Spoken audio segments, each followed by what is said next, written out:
before we start, I have a small request. If you enjoy emotional stories with unexpected twists, please like this video, subscribe to the channel, and leave a comment below. Your support means everything and helps us bring you more amazing stories every day. Now, let's get into today's incredible story.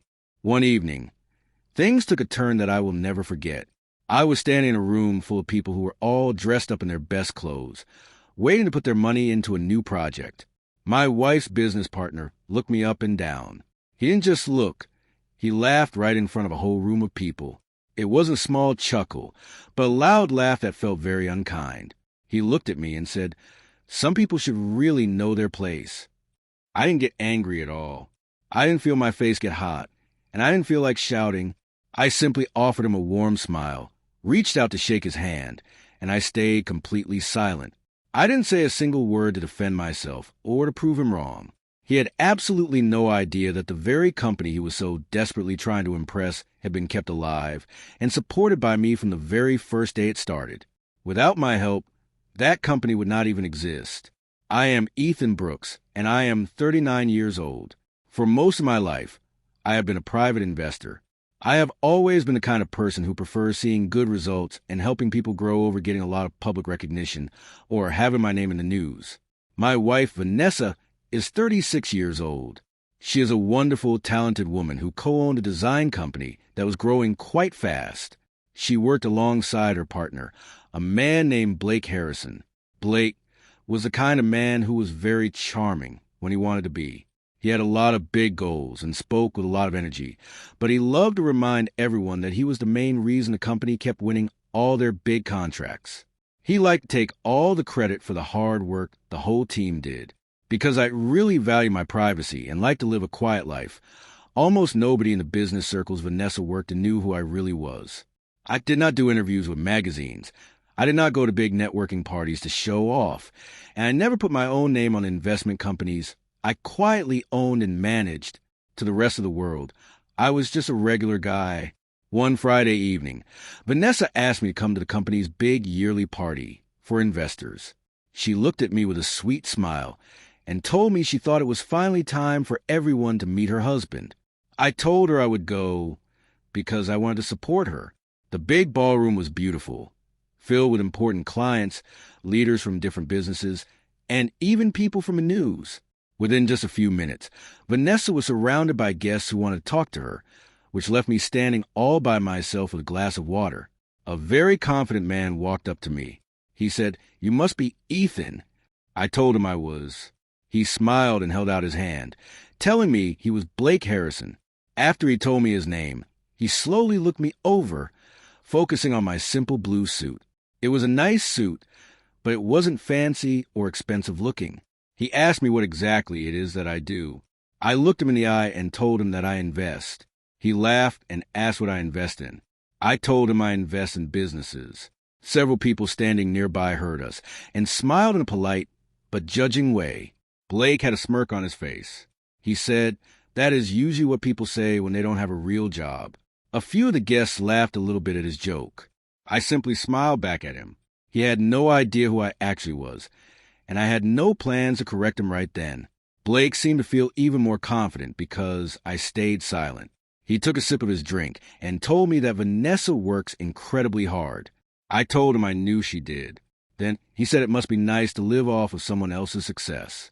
A few people nearby looked away because they felt uncomfortable with how mean he was being. I stayed very calm. I have always believed that every relationship should be built on treating each other with kindness and respect. Blake just laughed and said that respect is something that has to be earned by having a big title. Before I could say anything back, Vanessa came over and asked if everything was okay. Blake smiled and said we were just talking about our jobs. She looked at me and asked if we were getting along well. I told her I thought we were learning a lot about each other. Vanessa smiled, having no idea what had just happened between us.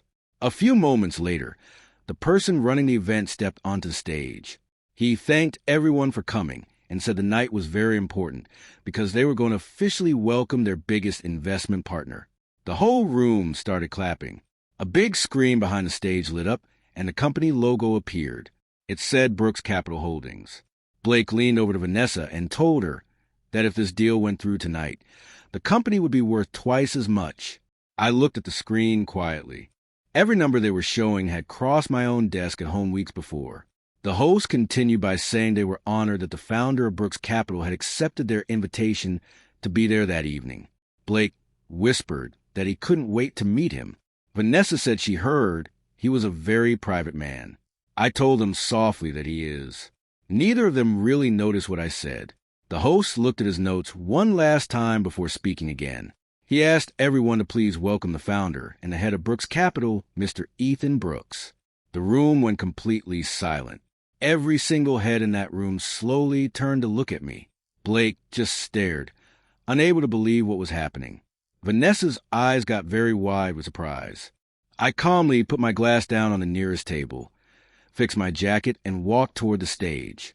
For the first time all night, Blake realized exactly who he had spent the last 20 minutes making fun of. The room stayed quiet as I stepped up onto the stage. The host smiled and handed me the microphone. I thanked everyone for being there. I looked across the room until I saw Blake's eyes. All of his confidence had completely vanished. I told the room that I have always believed that a person's character is much more valuable than how much money they have.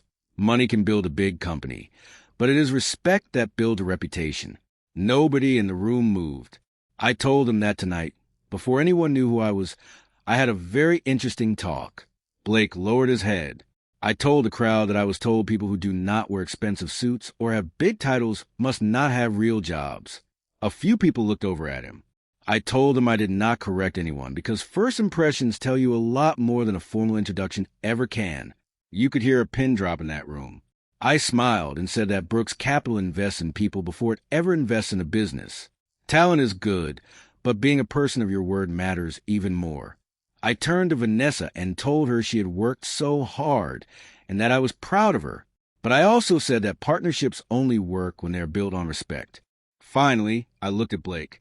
I told him he judged someone he had never met just because of how they looked, and that is not the kind of leadership we look for. His face turned very red, and he tried to say he was sorry. I told him I appreciated it. The board members looked at each other. After the talk, several investors asked if Brooks Capital was still moving forward. I told them the company would get the investment only if they had leaders who showed professionalism and humility. 2 weeks later, Vanessa called me. The board had voted, and Blake resigned. She thanked me for giving the business another chance and admitted she should have stopped his behavior sooner. You do not need to shout to get revenge. Sometimes the best way to win is to stay calm and let someone show the world exactly who they are. He did not lose because I had more money. He lost because he did not have respect.